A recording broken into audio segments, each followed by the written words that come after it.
with that being said, you mentioned something earlier, and I want you to clarify it.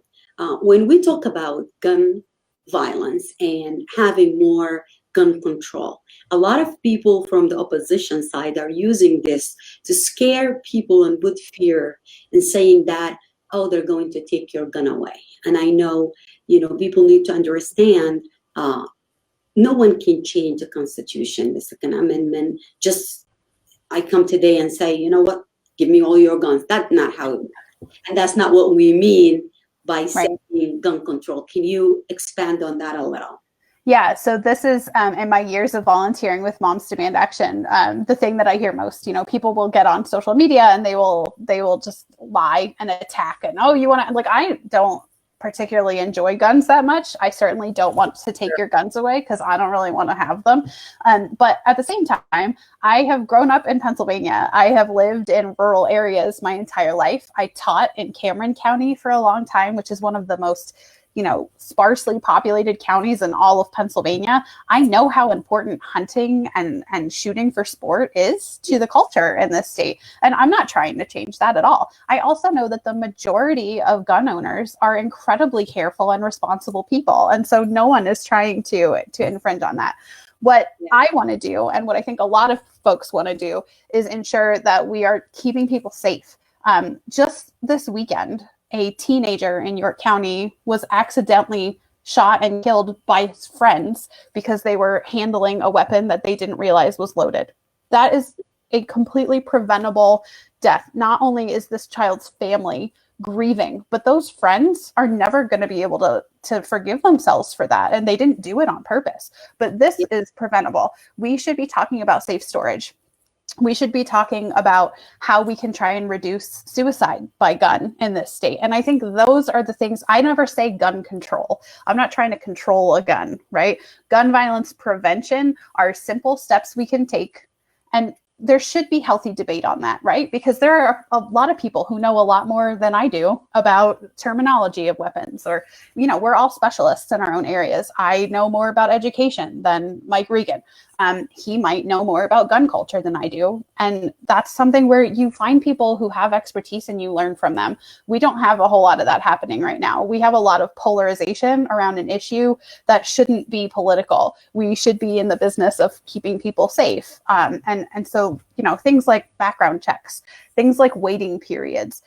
I mean, I can't imagine anyone in a situation where you can't wait 24 hours for your gun. Like, unless you're on your way to a competition and your bag got lost at the airport, like, okay, maybe we make exceptions, but it's baffling to me. The things that I and moms are fighting for are things that are going to help prevent suicide and accidental shootings.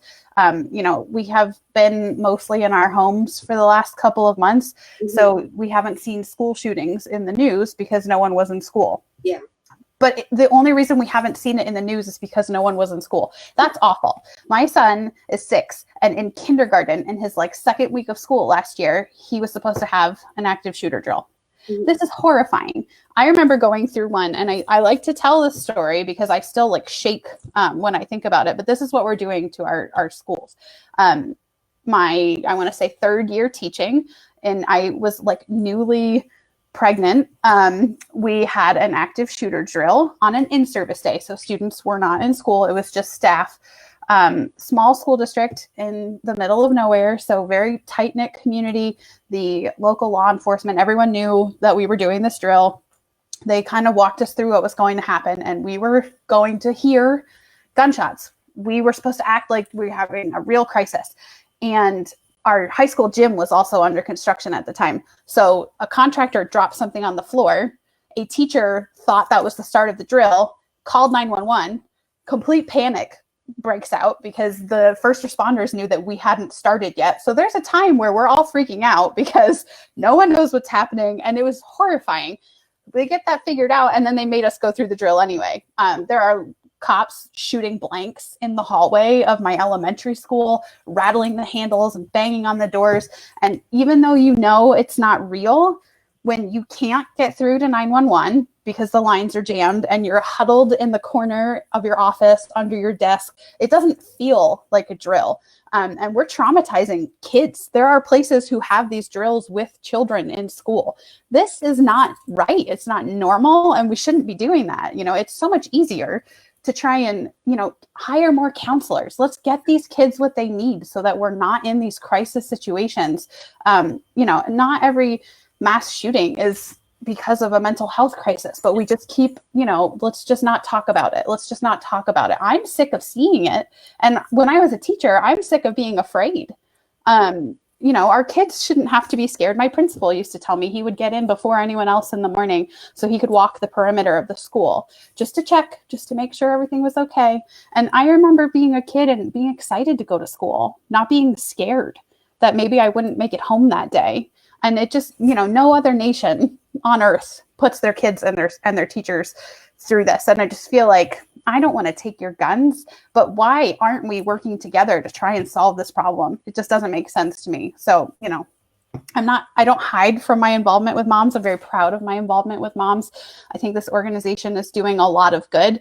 And we just need to come to the table. We need to talk more together about what we can do that is not controversial. And it just shouldn't be this hard. Yeah. Safety. Like you said, I think the key word here is safety, and also our kids need to be in the school so they can learn in a safe environment and without them thinking of something that is not relevant to their age. Exactly. Fun, playing, and all of the above. So to make it clear for everyone out there, safety is different than taking anything away from you. That's one thing. The second thing, if someone, like Shanna said, you cannot wait 24 hours for a criminal background check. That's mean you have an active plan of some sort.